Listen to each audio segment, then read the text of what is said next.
Welcome back to the channel. In today's video, I'm going to go through my Premier League predictions for Game Week 1. The Premier League is back, and let's get into this immediately, starting off with Arsenal versus Coventry. Now, this is a really interesting game because it is the two champions from last season. You've got Arsenal, who won the Premier League, and Coventry, who won the Championship. And going into this, Arsenal will definitely be the heavy favourites, being the home side and the side that are likely to retain the Premier League.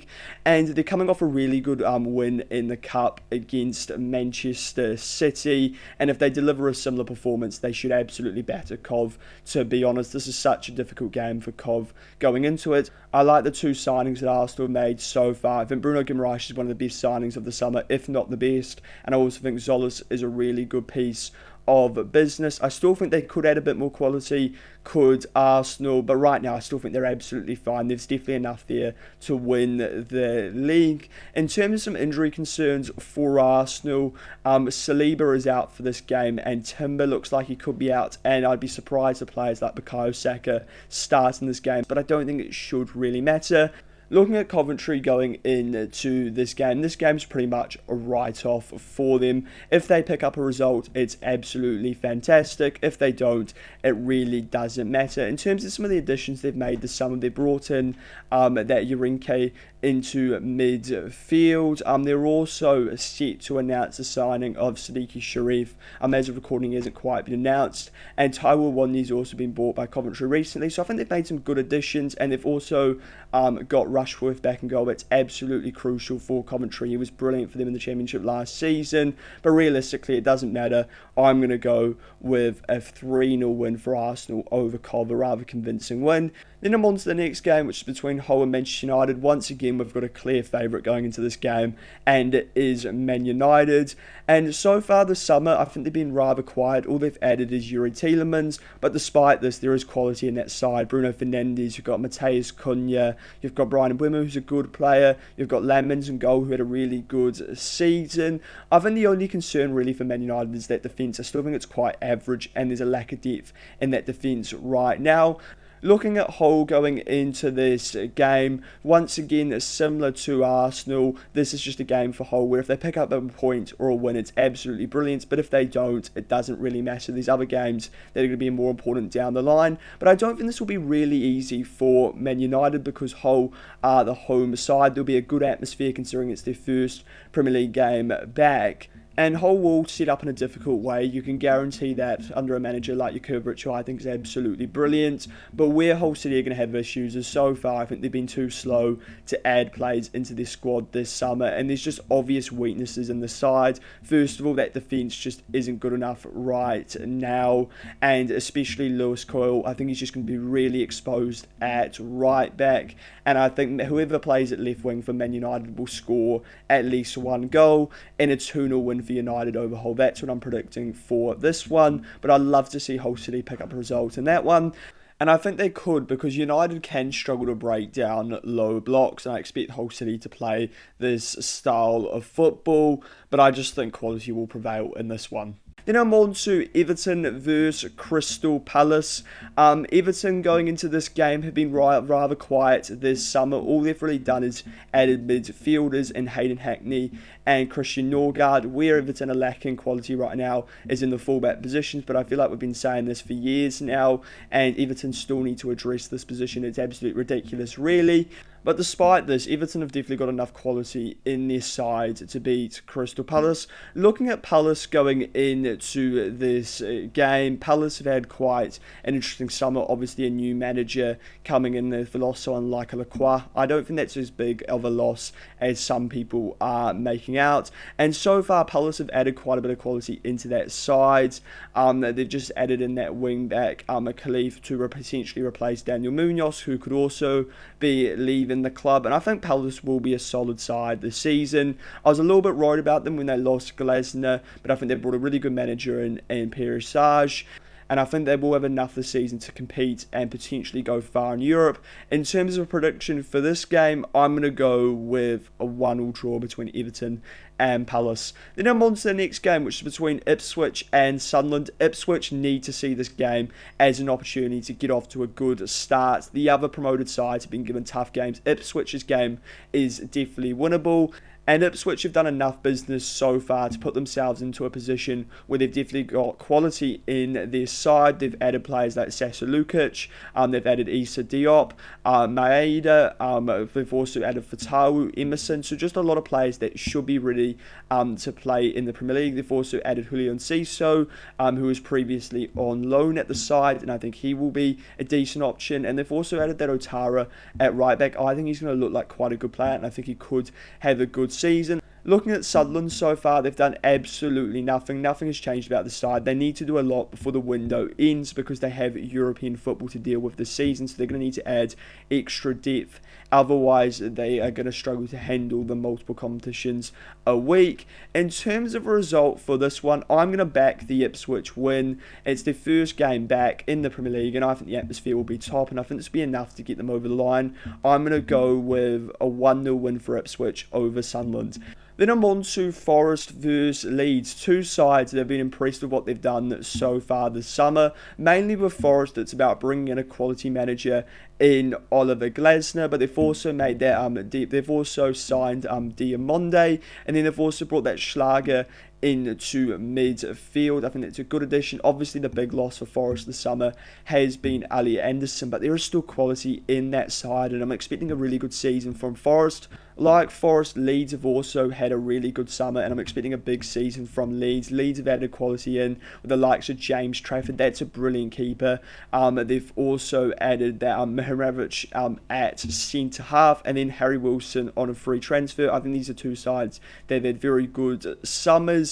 And in terms of prediction for this game, it's most likely to be two sides playing 5 at the back, but I think Forest may come out on top. I'm going to go with a 2-1 win for Forest over Leeds. Then I'm on to the next game, which is between Brentford and Spurs. Spurs have been very busy this summer under Roberto De Zerbi, adding a lot of quality into their side, bringing in some players like Tonali and Mateus Fernandes. As well as this, they've added a lot of defensive depth, bringing in players like Robertson, Senesi and Van Hecker. And in terms of what I'm expecting from this game, I'm expecting for Spurs to be on the front foot for a majority of it, but Brentford will offer a threat, even if it is just on the counter. There is quality in that Brentford side, and there's real pace in it with the likes of Shada and Otara, and they've just added that Mamadou Sangare into their midfield. I think he looks like a really good signing, and you could easily see this sort of player being sold on for a big fee. In terms of what I reckon for this game, I think we're going to get quite a few goals in this game between Brentford and Spurs. Brentford scored a lot of goals last season, but they also conceded quite a few, and Brentford were a good side last season at home. I'm going to go with a 2-2 draw between Brentford and Spurs. I think that's a game to definitely watch out for. I think that'll be a good watch. Then I'm on to the next game, which is between Brighton and Aston Villa. Aston Villa going into this game have had quite a few changes in the summer. They've had to sell players like Rodgers, Digne and Tielemans, and so far they've made additions with the likes of Matteo Regari, who should be announced by the time of this game. They've also brought in Manzambi, who I'm a big fan of. I really like that signing, and João Gomez, and Villa are still looking to add more quality into their side. For Brighton mainly just been making changes into their defence, which I think were needed. I think the Luka Vuskovic signing is really good from Brighton. I'm expecting Brighton to actually struggle a little bit this season, mainly due to the European factor, but I think they'll start off pretty well with Brighton. For Villa, I think Villa will be around sort of Champions League positions once again, because when you've got a manager like Unai Emery, he's just a master at doing this, and I think Villa may have enough in this game to win against Brighton. Villa recently have got a good record against Brighton. They've won 3 out of their last 3 games, and for this reason, I'm going to go with a 2-0 win for Villa over over Brighton. Actually, I'll change that to 2-1. I reckon Brighton probably score. Then I'm on to the next game, which is between Manchester City and Bournemouth. And there's been a lot of change at City this summer. The main change is Enzo Maresca being appointed as manager and the departure of Pep Guardiola. As well as this, it's looking like Rodri will be departing City. Even if he decides to suddenly stay, he won't be available for this game due to him having a back injury. And this is a major loss for them going into this one. Looking at Bournemouth going into this game, Bournemouth do have injury concerns. Krupi Jr. is out, and apparently Tyler Adams may have a knock going into this. And Bournemouth have also got a lot of change this summer with the appointment of Marco Rose. I do like the appointment of him as manager, but I think City will probably have enough quality to win in this one over Bournemouth. I think Maresca will get off to a good start, and I'm going to go with a comfortable 2-0 win for City over Bournemouth. Then I'm on to the next game, which is between Newcastle United and Liverpool, and I think these are two sides so far they've had pretty disappointing windows. For Newcastle, it's been about the amount of players they've had to sell. They've lost their captain and their best player, Bruno Guimaraes. They've also lost Sandro Tonali, and then they've also lost Anthony Gordon. That's so much quality replace, and so far Newcastle have really struggled to attract players, and they've basically just been replacing their first team players with kids. And it does feel that it's just unlikely to work out for Newcastle, but you never know. These are players with potential, and as well as this, they've also lost their manager in Eddie Howe. And look, this wouldn't have been a huge problem if they hadn't lost Howe 2 weeks ago and replaced him with a fairly unknown manager in Matthias Yassel. He's been successful so far, but he hasn't really managed in any competitive leagues.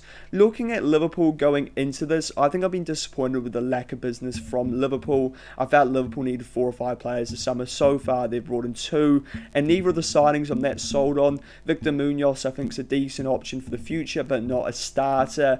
And Ronald Araujo, well, he's had a pretty poor sort of couple of seasons. There is a player in Ronald Araujo, but it seems rather unlikely that he'll get to a high enough level. And as well as this, is real injury concerns with a player like this. In terms of a score prediction for this one, I think this is going to be a really good atmosphere. Matthias Yassel's first game in charge, and it is the return of Alexander Isak, but I think Newcastle may not have enough to win in this one. I'm going to go with the Liverpool win. I think Areola will get off to a good start.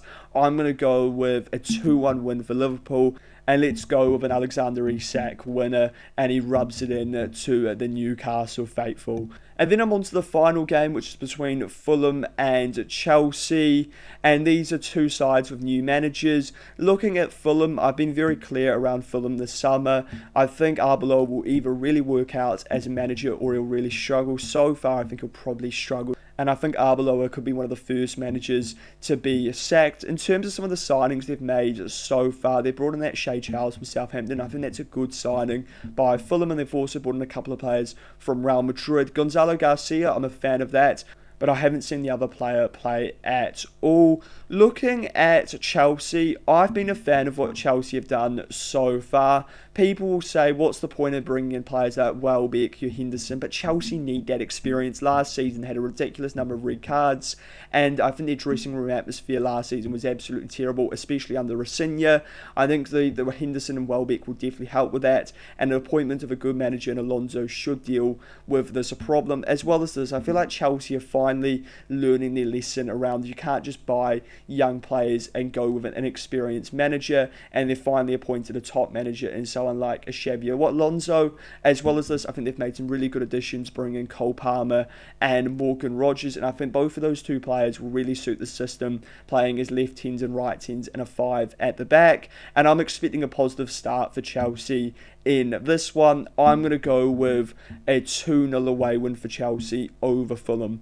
So that is the end of this video. Please let me know your thoughts on it. Where do you agree and where do you disagree? Let me know your predictions down below, and I'll reply to it, giving my thoughts on them. And if you enjoyed this video, it'd be great if you subscribe to the channel as well as liking the video.